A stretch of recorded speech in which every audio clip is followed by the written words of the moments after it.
This episode is brought to you by HighSpots.com. HighSpots.com is the leading provider of professional wrestling and mixed martial arts merchandise. From wrestling boots to wrestling DVDs, wrestling action figures to title belts, HighSpots.com has the largest selection of wrestling merchandise. Go there right now with our link, tinyurl.com/STS HighSpots. STSHIGHSPOTS. Shop there with that link. It won't cost you any extra, but it will help support this podcast.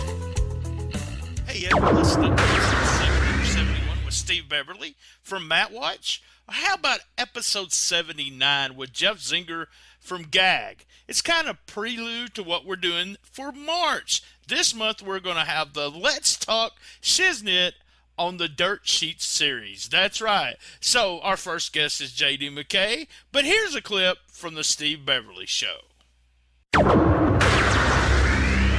I made a decision to plunge into this right around the time when they had that, what now is a legendary Sunday night card at the Omni, in which Turner executives were there in the luxury box with people from Jim Crockett Promotions, and that's where really the decision was made to go forward and that Turner was going to take over controlling interest in the company.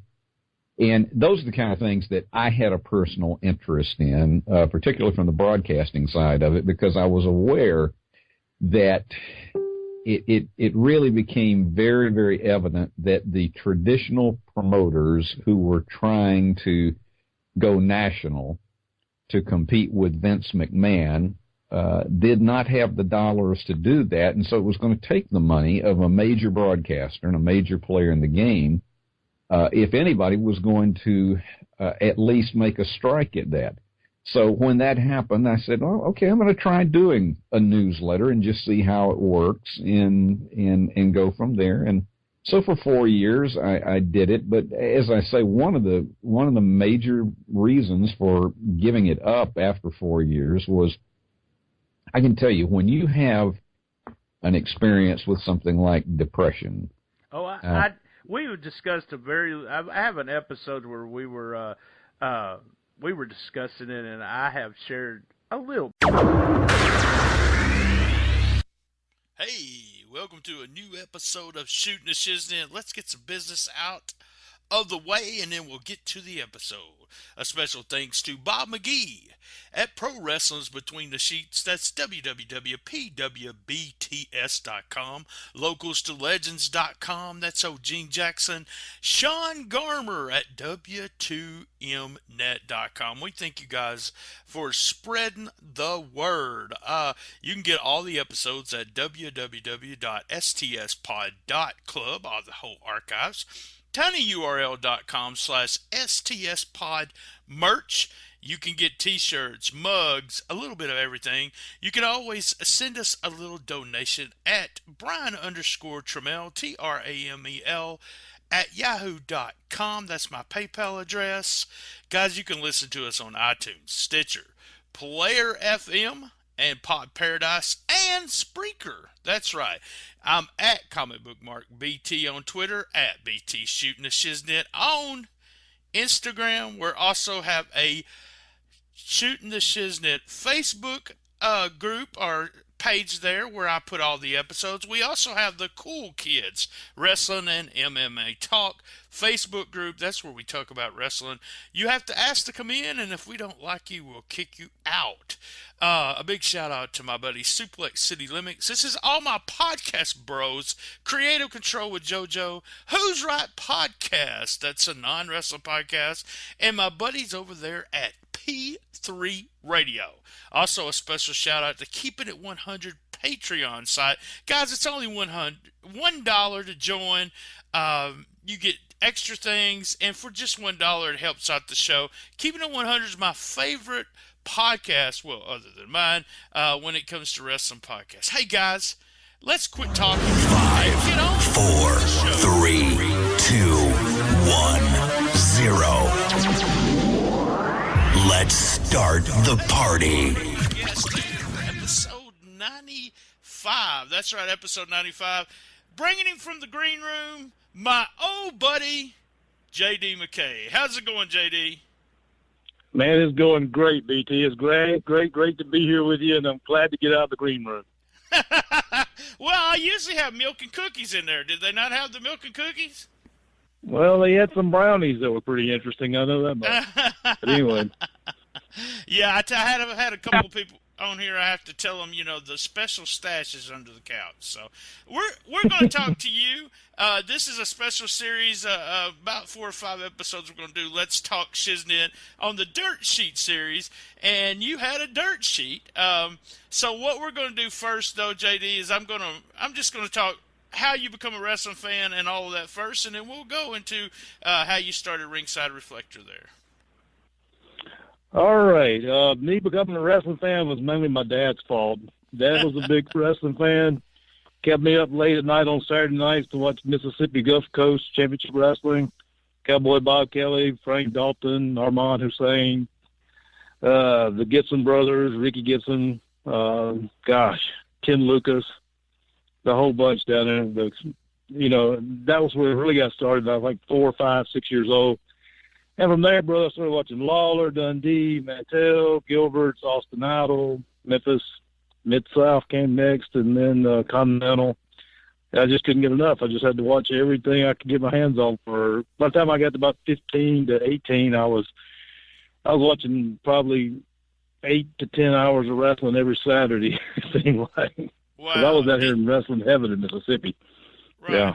So you had all of that on television in Mississippi. See, I had Memphis Wrestling. I had one show and got it on antenna there, on the antenna. We at 12 noon, we had WTVA Channel 9 Wrestling. That was the syndicated show out of Memphis. A lot of that was like Coliseum action called by Lance Russell and so forth.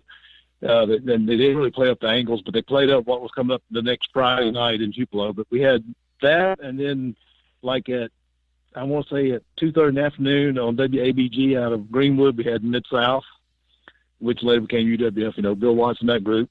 And then at 5, we had Georgia Championship Wrestling on WTBS. And then after that, about 10 o'clock at night, we had Continental or Southeastern come on Channel 4 out of Columbus. So, yeah, I was pretty eat up with it there on Saturdays.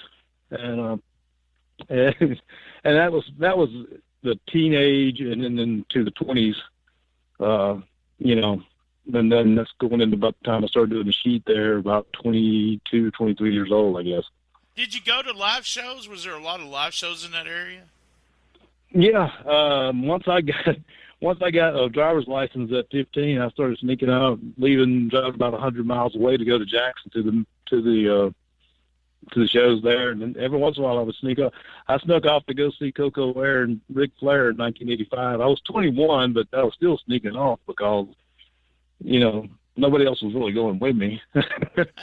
And, I was sneaking off to go to wherever I could find some wrestling at, whether it was DeKalb, Mississippi for Continental, or whether it was, like I said, down to the big shows in Jackson, and just wherever I could find it. I'd watch the shows and they'd say, "Oh, we're going to be here and there," and I'd go to the little spot shows and help them set the rings up and stuff. I just loved everything about wrestling. It was just theater with sports. What else could you ask for? It was everything. And these guys were larger than life. They were my heroes. And many of them later on, like Bob Kelly, Tom Gilbert, Eddie Gilbert, Brickhouse Bound, Pork Chops Cash. I became friends with so many of them later, over in the day. But anyhow, that's how I got started. And as far as Ringside Reflector, where you want me to start at, man? Well, the funny thing about you're talking about something I mentioned is when we watched these guys and everybody played in the playgrounds, they wanted to be Jerry Lawler, Bill Dundee, not superheroes most of the time, and being friends with them is kind of you're kind of shell shocked at first. I did the same thing. I know some of the biggest names by their first name, but they know who I am and things like that. And it's just weird. It's one of those things that's, I said I compared it to, us watching Gilligan's Island, and then Gilligan decided he was coming to our house and hanging out. Oh, yeah. Oh, yeah. I remember when I had Tom Pritchard and Wendell Cooley come out to the house. This was during the Reflector years. And they came out and Dunn the Stomper Harris. Of course, I mean, a lot of people may not realize who Dunn the Stomper Harris is. And, you know, Lou Fabiano, like I said, Wendell Cooley, Tom Pritchard, they all come out to the house for a steak dinner. I mean, you're right. like, oh, this is cool. And then go into Pizza Hut with, like, Adrian Street and Miss Linda, and you're just freaking out because you're there at Pizza Hut with Adrian Street and Linda. And, of course, they're not in their garb exactly, so a lot of people don't even recognize who they are. But it's just it's a surrealness. I mean, it's just like, I can't believe this is happening. And, yeah. I remember the first time, you know, The Undertaker's on television. I was like, damn, you know, just so many months ago, he was at my apartment we shared a large pizza. So that's kind of the weirdness that you have, especially if you're around the business. But the South had everyone come through it. So we had all the stars go to the big time because Vince invaded there. But yeah, let's get to the Ringside Reflector. Number one, why? You know, we had a lot of sheets back then, and there was Meltzer was always the top one, and still is in my opinion. But we had a Wrestling Forum. I don't know if it was going at the same time, but we had Wrestling Forum. We had Wrestling Right, which was mine. We had Chokehold. I talked to Jeff Zinger. He had Gag, and that was more like a personal zine thing that he sent to people. Steve Beverly was on talking about Matt Watch for a couple of shows. What else? Am I missing some? Wade Teller and the Torch. That's course. Right. You're right. That's right. And I don't know if you want to bring up Harvey Cobb and Pro Wrestling Examiner, but yeah, there was, it was probably at least 24 of us out there, it seemed like. And some were, I'd say, a little more legit than others. Reflector started as Pro Wrestling Digest. And my vision for it was to have people who didn't feel like they were having a voice in the other sheets, if that makes sense. Because if you started looking around, everybody seemed to be in the letters pages. It was usually a lot of times in the Observer, it was the same guys over and over, even though I was one of those guys. I was like, it's not fair. I know there's guys that got more opinions to this and da-da-da. And that's how it really started with Pro Wrestling Digest. And after about, I think it was 5, maybe 6 issues in, and we ran for 35 issues actually. But about 6 issues in, I get a cease and desist order from Dennis Brent for using the name Pro Wrestling Digest, because he's got NWA Pro Wrestling Digest out of Dallas. And, of course, he's a little bigger, more powerful person than I was. So we became Ringside Reflector. We just changed the name real quick. And I say we, that was myself, Bob Ivy, Jeff Steele, and Steve Bryant, really. Steve was our photographer guy.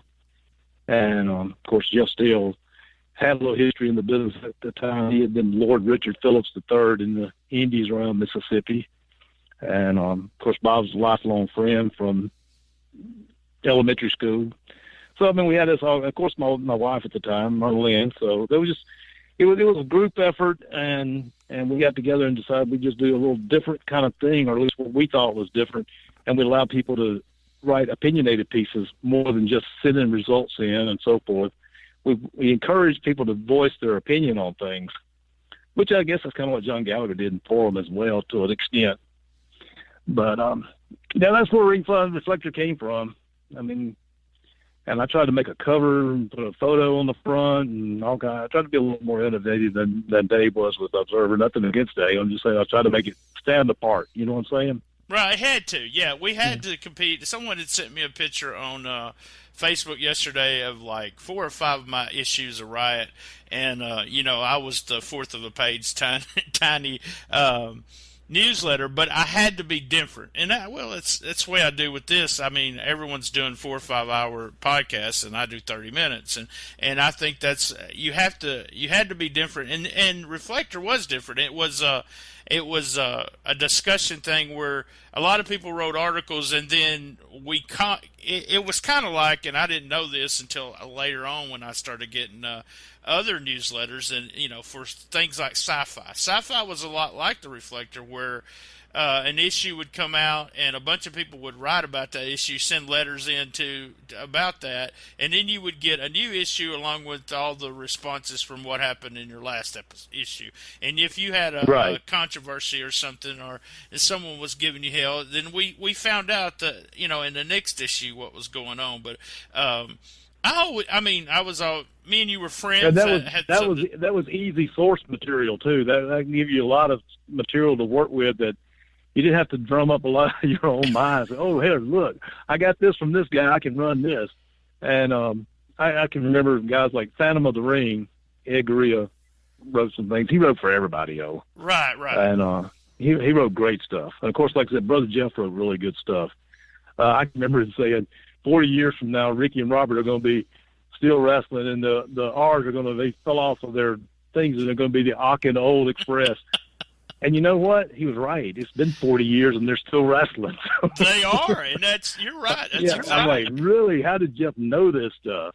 So, but yeah, we had a lot of good guys. John Lankin, I remember John did the thing with the food. He did food reports from the arenas, if you remember that. I do. Yeah, I mean, a lot of folks, I can't think of a lot of them off the top of my head, but that was in the network we created, and we had at the time, at the highest point, I think we had about 190 subscribers, and the most amazing thing was like you said, Brian Tillman. I remember Brian Tillman sitting in and getting the subscription. Right. Of course, there was Eddie and Gilbert and Missy Hott, Jim Ross. These names, Paul Heyman. That's what I was going to say. I wish I would have kept the checks for Cornette and Heyman, because that was the two subscribers that I was like, hey, this is awesome, They weren't Cornette was a fairly big name at the time, and Heyman was going to be, and he was already started. But yeah, those two guys supported and Eddie too, as you mentioned, though. But Heyman and Cornette was sponsors or helpers or supported or whatever you want to call the sheets way back when. I mean, Cornette sent me, I sent out some free ones, don't get me wrong, because, my gimmick was I was giving away wrestling tapes. Yeah, for donations. I wasn't selling anything. Yeah, that's it. So that was my main gimmick. But, Cornette made sure that he didn't miss an issue, and Paul did the same thing. They both sent in money. Well, I mean, it's funny. I don't remember anyone ever asking for like free ones. The main free ones went out to, I'd say, in exchange for like your sheet. We exchanged. We did. Yeah. I did that with just about everybody out there. We just exchanged sheets. But I remember getting the checks from Jim Ross, getting a check from Eddie Gilbert, getting a check from Jim Cornette. I mean, these guys paid for it. They didn't ask for it free of charge or anything. They actually supported us, but financially by actually paying for their subscriptions, and that was incredible to me. I was like, you don't really have to pay for these. I'd probably send them to you because look who you are. But they didn't. They didn't ask for nothing free of charge. It was, and like you said, that supported us big time. Yeah, I remember I would take the Observer with me into the Memphis dressing room, and there would be, 2 or 3 guys that would grab the Observer and read it while I was there, and I would leave with it. And I remember Ken Wayne saying something. He had read some of it, and Ken told me, he said, tell Meltzer to send me copies, And it kind of made me, when I said that, so Dave always called me on Sundays for the Memphis news. And so I said, well, Ken Wayne said, why not send him? And I've got his address. And Dave says, tell Ken Wayne to send me some money and I'll send him the issues. And I was like, hey, that's right. We are actually, putting a product out. And yeah, I mean, with all the boys in the business, who are reading the sheets and reading the Observer especially, if Dave tried to send everybody a free copy, he'd been gone belly up early on. So that wasn't happening. No, it wasn't. But I just thought it was, it gave me an idea, a perspective. He was doing a business. I was doing a business, but it had something to do with videotapes. So. I'm going to give you a little kudos there, brother. I don't think I'd ever walk in the dressing room with the Observer. I never did that. Now, how I did meet Eddie with the whole thing was I did take him a copy of mine, the Reflector, down to Meridian one night. And he's doing the Golden Challenge thing against like Jerry Stubbs and Willie B. Hurt and stuff. And I met him outside and said, look, I'm doing this sheet. And, he's like, oh, this is good. That's when, basically I'd met him a couple of times before, but hadn't really told him about the sheet and everything. This is like the summer before the thing in Memphis, the UAWF convention, when we all, this was like probably May before October. And, right. So our friendship was just really kicking off when we all got together in Memphis. And and it lasted the rest of his life, so, I'm very proud of that association. But anyhow, and that's, I mean, I don't know what to tell you. The Reflector basically went, how it ended. Okay, well, before we do I think how I it really ended, got tired hold of on. it. Before we do all that, Do what? let me go to commercial. We'll let them pay for it, the commercial guys, and we'll come back and Okay. talk about the ending.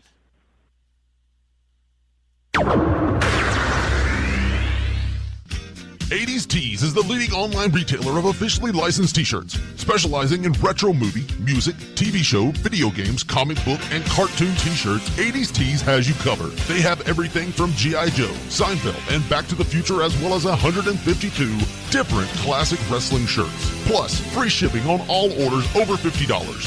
Visit them now at our link, tinyurl.com/STS80stees. That's tinyurl.com/STS80STEES.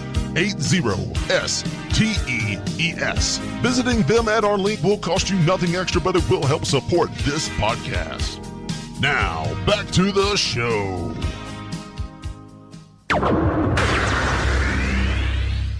All right, we're back with JD McKay. JD, the one thing that I want to talk about that I found fascinating, because my newsletter was I got to where I think the most I ever got out was 300 issues. Like I said, mine wasn't all of them weren't paid for. Because my idea was if you ordered videotapes, and I'd send you one for free, and we traded.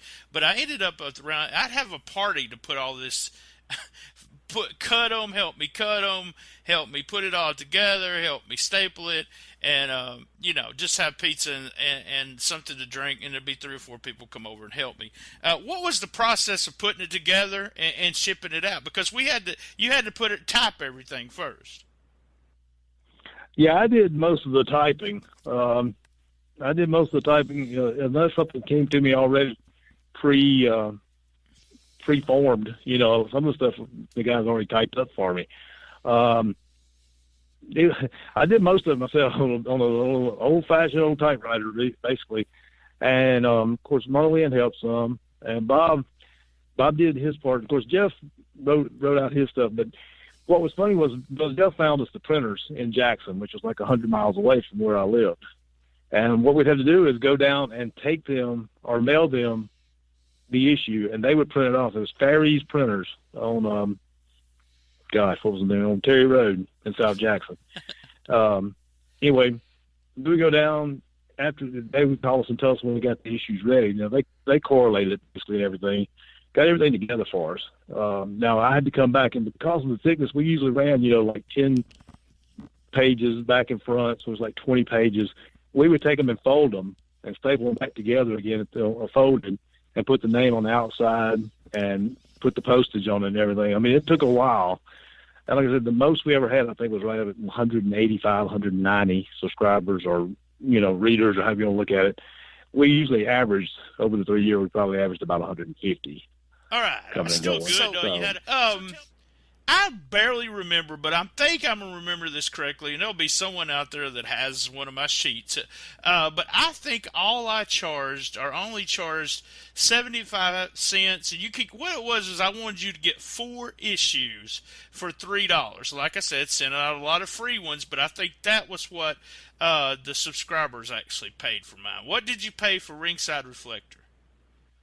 Right. The subscribers would pay $2 issue. I think I was giving breaks. If you got 6 issues, it was $10 or something like that. You give you a break if you bought multiples. That was to create a little more revenue flow. And I misunderstood your question earlier. But anyway, it was $2 an issue, and we were basically just increments of 6 or 12 issues if somebody wanted to go ahead and buy it, because we was trying to do it monthly. And it just kind of went from there. You could buy up as many as you wanted to, and then, I'll give you a break off of them, but it was $2 an issue. And I think my cost then it was like $1.71 or something. So I was making 29 cents profit. Yeah, right. For all that. Now, so I want to know the guys that helped you out. And what happened to the people that were, where are they now kind of thing? Because I know people think of that. We're going to talk about the end. Let's talk about the end first, and then we'll go to where are they now kind of thing. What brought us to, we did, you said 35 issues, which was right at 3 years of producing it. What made you decide, hey, it's time to quit doing this? Honestly, I can't remember. I think it's just it wasn't boredom so much. It was just tired. I mean, it was just a grind to keep doing it. Maybe a little loss of interest in the biz because things seemed to be changing. Of course, this was 88, 89, 90, 91. I think it was like 91 was our last year to start doing it. And you could feel a difference in where the business was going. Vince was taking over, and it was just about everywhere you look. It was just all WWE. There wasn't a whole lot of anything else. It didn't seem like the territories were trying to, it was just, like I said, it wasn't so much a loss of interest as what's the word I'm looking for? A disillusionment with what the business has had. And I saw this monopoly taking over, and it was just not as much to talk about. And, but he just kind of drowned out on me. And the more I got involved in the business, helping promote shows, and then in August of 91, I actually stepped in the ring and got into actually wrestling a little bit. Did you? Now, who did you wrestle on your first show? Oh, man. He was one of the biggest, baddest MFers I've ever met in my life. Some kid by the name of BT Express. Oh, hey, I want to tell this. He was in a mask, and I had no idea who he was. I mean, got to tell really this story. sharp-looking machine-looking mask like Andre had. And it may have been Andre. I'm not sure. It could have been. Andre. Big John Studd. One of my favorite stories, and you can always tell who you're talking to when I say, you was holding me naked in the shower. And you will know exactly who. If I text you and you don't know where the number's coming from, you'll know exactly what man you was holding in the shower. This is funny right now, but no, man. There's been many. It's been many of those. I hope you don't think you're special. I was taking a shower. Okay, I just ruined everything I've ever done. Well, we're out of here. That's the end of it. I was taking a shower before the match. But yeah, you and I did the thing in here in my hometown, and things kind of I'm still doing a little wrestling. Actually, I'm supposed to be booked this weekend, but anyway, 27 years later. Oh my gosh, 27 years. Oh, but anyway, and I also got told by some of the guys in the business, if you're going to be in the business, you really can't be doing the sheet, Right, and I'm like, right. Okay, you can't do the sheet and be in the business. And I started looking around, and guys like Meltzer, Gallagher, now you and I are a little exceptions to the rule because you did the Coach BT thing and everything. We kind of transitioned into it. A lot of guys never actually stepped into the ring, never done anything more than just watched it. You know what I'm saying? Right. So that's not a slide on them or anything. No. But that's what happened. The point is you can't walk both sides of that fence too easily. You just really can't. No. So. There's no way I could have done and I found out the hard way too. And one of the reasons I wrestled was, people were telling us we couldn't wrestle because we did a sheet or blah, blah, blah. But it did. You couldn't actually do that and especially when it was a little bit more closed down than it is now. I want to tell the story real quick. And so everyone knows why we're in the shower together, but I'm taking a shower at your house, getting ready for us to wrestle. I fall in the shower, and if it wasn't for you, I don't know if I'd ever got up. I'd still be laying down in there. You come in there, what the hell, because you heard the noise and saved me and helped me get me up. And I could barely walk. I could just barely fucking walk after that. And so we did the best match we could ever do. and especially when it came to me. I think I was supposed to actually wrestle my buddy or manage my buddy, Jack Hicks, who didn't make it. I got in the ring and challenged anyone You being from that area, man, it was just a huge pop. You came down, you accepted the challenge and beat me like in 4 seconds, and we got a huge pop for that. And I remember Doug Gilbert saying that was perfect. Because that's what we had planned to. We planned to do it that way and put you over. And I think you ended up wrestling again that night, right? Well, no, I ended up just getting the crap beat. Oh, okay, If all you right, remember, all right. Rick Welch and Billy Rush. I think it was Billy Rush. I don't remember. Ron Perry. But anyway, those guys, the Zebra. Yeah, I did. Well, it transitioned into the next match with the Zebra Kids. You're right. I did the Zebra Kid match with Ron Perry. That's right. I defeated you. They came in and attacked me. We went into the match with me and Ron, and they didn't attack me, but Ron come out, and he got involved somehow. And then I wrestled him for a few minutes, and then the other heels came out and just basically beat me up and left me laying sympathy for the hometown babyface. And that's just where we left it. You know? Yeah. That's so we quit the Observer. So the Reflector. What are the guys, the people that helped you do it and put it out? You mentioned 4 of them. There's a bunch of other guys that helped, that sent in stuff, but it was your ex-wife, and you did say your ex-wife, so we know what happened there. So ex-wife number 1, actually. Oh yeah, well okay. Yeah, okay. Yeah. So what happened to Bob Bob? Ivy. Yeah. Do what? Yeah, go ahead. What happened to Bob? The Big Bob Ivy went on to he lives in Nashville now, and we still in touch with each other, still holler at each other pretty much once or twice a week, actually. And he is a videographer, a sports videographer freelance. He goes around all these spring events in the Nashville area throughout like Tennessee and Kentucky, and he films everything from Titans football to Vanderbilt football to the Predators hockey. And then he shoots freelance video, and then I think he sells it off to like the local news cast and so forth, and puts together montages for the thing. It's a really lucrative deal, and he's done really well for himself. Steve Bryant is now Steve Bowtie Bryant, and he's a car salesman in North Carolina, I believe. Of course, he also did a lot of photos for like Wrestling Eye and Wrestling Fury. I got him. I mean, I'm the one who broke him in got his pictures published in, of course, in the Reflector. And the next thing I know, the kid is like getting his pictures taken and sending to people like Donnie Libel and so forth with those sheets. I mean, those magazines. And he's all across the globe in magazines. Photo by Steve Bryant. I'm like, dude, how about that? And Jeff Steele, I don't know whatever happened to Jeff. Last I heard, he's like the biggest thing in Southern gospel music. He did a song a few years back called "We Want America Back" that took everybody. Of course, this was a few years, probably about 15 years ago.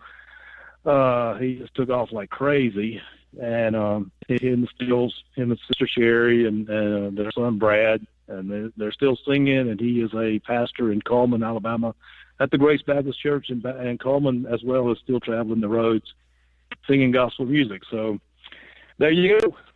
That was the 4 of us, really. Well, that's awesome. That's awesome. All right. Hey, I want to thank you, JD, for coming on. My old buddy, JD McKay. We're talking about Ringside Reflector. I want to thank you, the listeners, the people downloading. We thank our sponsors.